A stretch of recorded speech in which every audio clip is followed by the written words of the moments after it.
Hi everyone, welcome to our novel study for this term.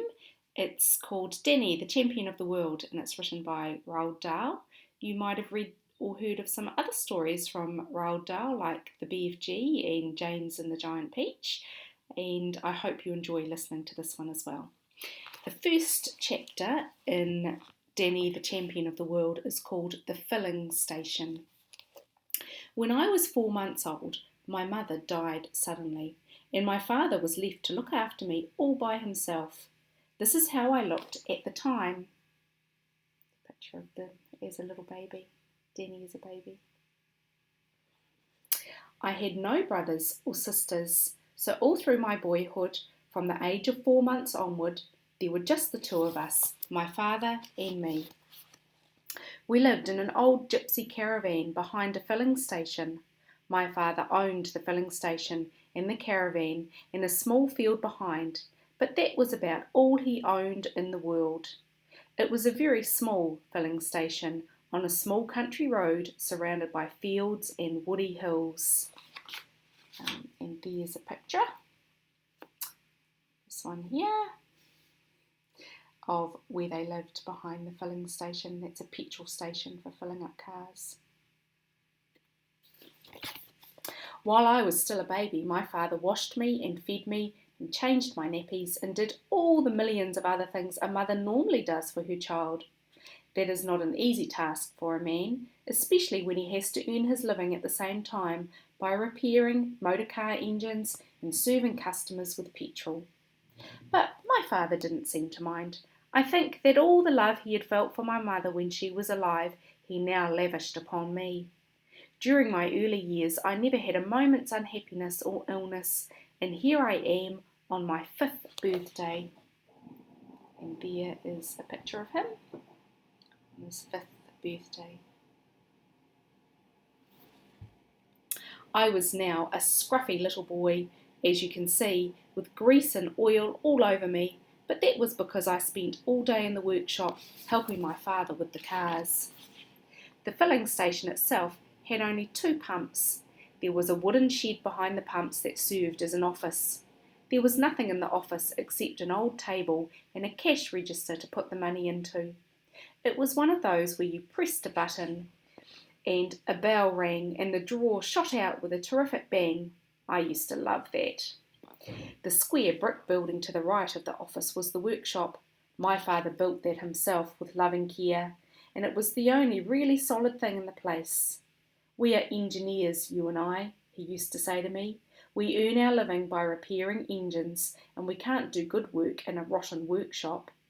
It was a fine workshop, big enough to take one car comfortably and leave plenty of room round the sides for working. It had a telephone so that customers could arrange to bring their cars in for repair. The caravan was our house and our home.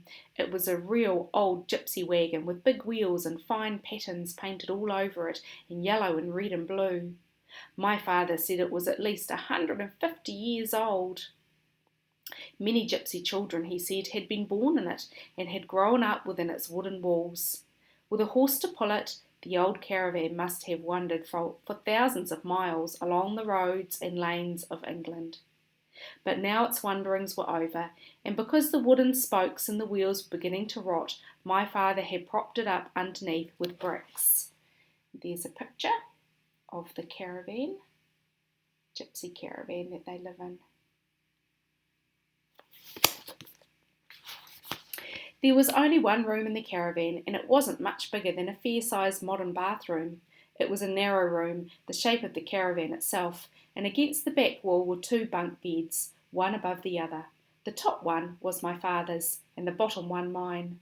Although we had electric lights in the workshop, we were not allowed to have them in the caravan. The electricity people said it was unsafe to put wires into something as old and rickety as that. So we got our heat and light in much the same way as the gypsies had done years ago. There was a wood-burning stove with a chimney that went up through the roof, and this kept us warm in winter. There was a paraffin burner on which to boil a kettle or cook a stew, and there was a paraffin lamp hanging from the ceiling. When I needed a bath, my father would heat a kettle of water and pour it into a basin, and then he would strip me naked and scrubbed me all over, standing up. This, I think, got me just as clean as if I were washed in a bath. Probably cleaner, because I didn't finish up sitting in my own dirty water. For furniture, we had 2 chairs and a small table, and those, apart from a tiny chest of drawers, were all the home comforts we possessed. They were all we needed. The lavatory, toilet, was a funny little wooden hut standing in the field somewhere behind the caravan. It was fine in summertime, but I can tell you that sitting out there on a snowy day in winter was like sitting in a fridge. Immediately behind the caravan was an old apple tree. It bore lovely apples that ripened in the middle of September, and you could go on picking them for the next 4 or 5 weeks. Some of the boughs of the tree hung right over the caravan, and when the wind blew the apples down in the night, they often landed on our roof. I would hear them going thump, thump, thump above my head as I lay in my bunk, but those noises never frightened me because I knew exactly what was making them.